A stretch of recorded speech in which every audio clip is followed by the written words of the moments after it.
Hello and welcome. Arithix here with another update to the city. I did promise that today would be an exciting one, and you might be wondering if it's going to be exciting, why are we just looking at the Dark City? And that is because I finally got a light. Finally, there is brightness in the city. We can actually see everything. Now, I do know that those are not the same color as the white light that I've bought, so I need to get some new bulbs for the lamps. But yeah, so now we can actually see pretty much everything all the way down the street.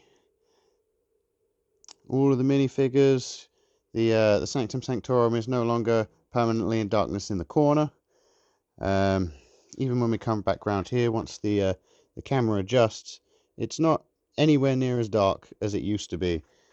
So I've just got one of these bar lights up here that plug in. I had to run a long extension cord to get it to come up here.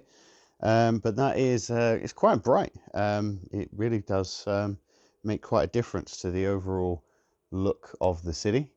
You get a high up view there of the two streets we've got so far. So the cool thing about these lights is they actually can be chained together, so I can get another one of these and then I can put it a little bit further up the bar as the city goes further down here.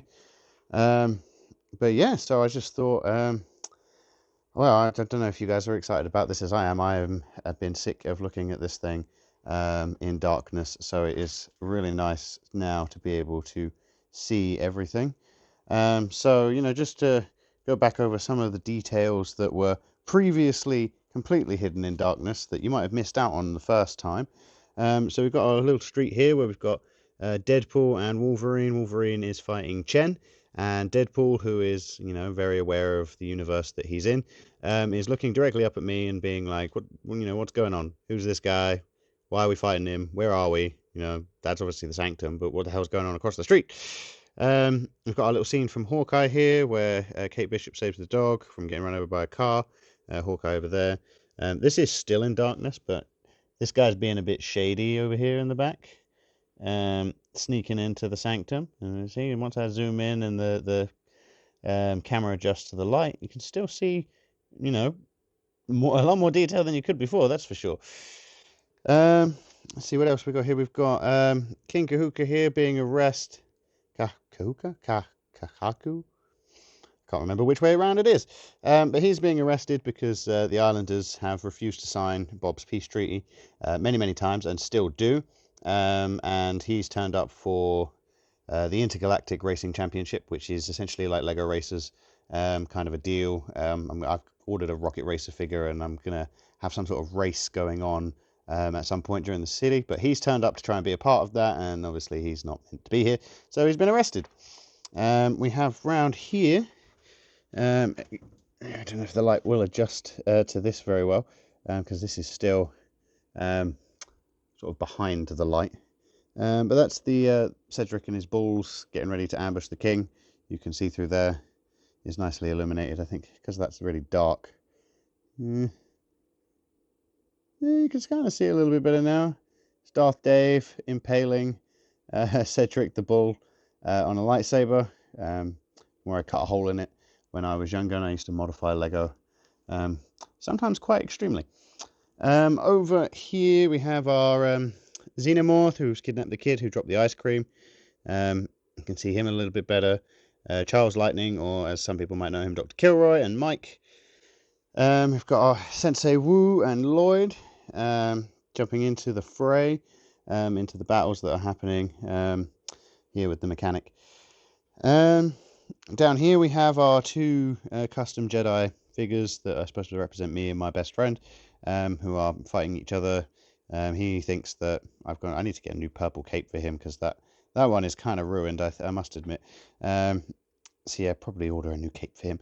But he thinks that Arithix has turned to the dark side, so they're fighting in this world, and they'll eventually start to realize that their battle kind of means nothing now because they're no longer in the Star Wars universe. So it matters very, very little. Yeah, so that's some of the details that we can see from this side. You can see Bob's men down here investigating They're looking for any anomalies in the space-time continuum to explain all of the chaos that's been happening. Uh, but let's take a walk around to the other side, and we get this nice shot down the street with now fully illuminated. We can actually see all the way to the back. There's nothing, it doesn't get slowly fade away into darkness, which is just so good to finally have. So I made some savings, some bills worked out cheaper than I thought they would be, so I ordered myself a light and some minifigures, which we'll take a look at in a minute. But just so we can have a look at a few more of the details that you might have been previously shrouded in darkness, I've added Kai and Zane over here, the sort of original costumes that they had, so they'll be from season one. I am still watching the Ninjago show. I am not getting through it as fast as I should do, but it's a long show and I'm enjoying it. It is a little bit more kid friendly than, you know, I usually like, but it's definitely the kind of thing I would have liked as a kid. And I've been told that Dragons Rising, the latest season, is very good, so I look forward to getting to there. A couple of Bob's men at the back here, keeping an eye on things. We've got our rescue guys carrying out the driver of the Ferrari, some police guys. Coming down here, there's Thor fighting the Chitauri, Whiplash fighting Iron Man and War Machine, and all of these civilians tripping over slash trying to run away, except Alexander Pierce because he's a Hydra, so he's all good. And we've got our Chainsaw Man custom minifigure that we bought at Comic Con on top of the burger van. Coming round here so we can see our TV crew filming the action that's going on. Our Blacktron troops are having a meeting about the Bob impersonator that's been running around. We've got our Alpha team, Dash up here, getting some information, communicating with Flex as he watches the Blacktron troopers down there. That's a pretty cool shot. I like that one quite a lot. It's nice. And then, you know, some more things going on the bridge. We've got our rock monster attacking some construction workers. Previously mentioned that I would like to build a road plate where there's roadworks, and those roadworks have accidentally tunneled into somewhere where this rock monster pops out of. You know, you've got some other little details, but yeah, I'm really happy to have this light. I almost definitely will get more lights just so that it's, you know, this is a good start, but you want to make sure it's really nice and bright in here so that no details get missed in the videos, especially as we start building up. So, you know, we've got some more ideas. I do realize that the three projects that I've got on the go at the moment, so doubling the Daily Bugle, which I'll be doing on payday, and then we've got our Iron Man armory for the base of the Avengers Tower, and also the Daredevil thing. They're all Marvel, and the point of the city is to mix as many themes as possible, so I have been thinking about how to incorporate more things for them. Obviously, I wanted to put an Alpha Team HQ safe house kind of thing in the back. This space here is representative of a space that I'm planning to have in the city. So I want to have these buildings laid out like this, and there'll be a building base plate and a half, and then this will come to the edge of the table, and there'll be this space here, and I want to build a basketball court, one of the ones that uses the old spring-loaded basketball mechanics, because then it's right next to my desk, and I can just fling some basketballs whenever I feel like, which is fun. But I've also thought I am a big enjoyer of Nexo Knights. Obviously, I have Aaron as my mascot. He's been knocked about a little bit here. So I'm thinking in the story, the Nexo Knights, they man the gate at the edge of the city, which leads into the castle lands. They are sort of the border. So I was thinking about getting some Nexo Knights Lego. So I've found some good deals on some old Nexo Knight sets and things, and then build a gate to go on the edge of the table to represent where the city ends, and then I can just move that gate further down whenever I need to expand the city. And eventually, on the other side of that gate, I'll have space to build some castles, and we can start building up the castle themes as well, and we'll have that sort of medieval zone going. But yeah, so let's have a look at some of the minifigures that I ordered this week. So these are the minifigures that I received this week, starting from left to right. So here we have the Brickster, a classic villain of some really old school Lego games like Lego Island and Lego Island 2. He was also the main antagonist in Lego Football Mania, another great old Lego game. I had most of the pieces for him. I needed his little knit cap because I could not find one in black in any of my boxes. So always good to have him. Now he can cause chaos in the Lego City. Next up we have another minifigure of Sora, who I really like the one that you get in Ninjago City Gardens. But when I saw this one, I had to order it. Got the cool sort of dual molded headpiece with the hair poking out of the hood, and the cat ears, the scarf, and this cool pink sword. Otherwise, I think she's pretty much the same as the other one, but still a very cool minifigure, and glad to have her. Next up, we have a Basil the Batlord, the CMF figure, which I think is just called Batlord, but it's Basil.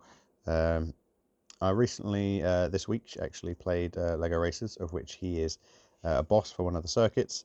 So it's always nice to have this cool updated figure. He's got the Fright Nights logo on his shield and on his cape as well. And the cool big battle axe, and the new headpiece. His original head is actually on Bob's wall of heads over in his office. So that's going to be a fun one. He is quite important to the story. This one's sort of like a comeback from the future. That's why he looks different in the story anyway. Then we have these members of Alpha Team, starting with Arrow from Mission Deep Freeze. He's got some nice shiny silver printing on.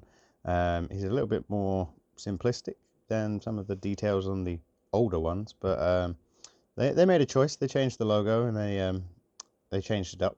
But I do think he's still cool. He's got a nice little grumbly face. Then we have these two original Alpha Team members. This is Crunch and Charge. I did have both of these, but I lost a lot of the pieces for them. So I reordered them. So now I have those two. And then we have Aradia as well. This one is from the second Alpha Team, which was, I think it was Mission Deep Sea. So it was cool to have more Alpha Team. They do play an important role of the story in the city. So yeah, happy to have more members of Alpha Team. That brings the total up to 7. I did also order Zed, but he didn't arrive. I had to order him from Europe, so it's going to take some time to get here. But yeah, so that's 7 new minifigures to add to the city. Maybe not straight away. Maybe when I make it a little bit bigger. I've got to hold some minifigures in reserve. Otherwise, I won't have any left when I build more. Yeah, I hope you've enjoyed this video. Finally seeing the city illuminated, so you can enjoy some of the smaller details around, and actually be able to appreciate some of the stories that are going on. So yeah, if you did like this video, don't forget to give me a thumbs up. It really does help out, and I do appreciate every thumbs up and every view. So thank you very much for watching, and if you want to stay up to date with this project and how it evolves, don't forget to hit the subscribe button, and yeah, stay cool, keep building, and I'll see you next time.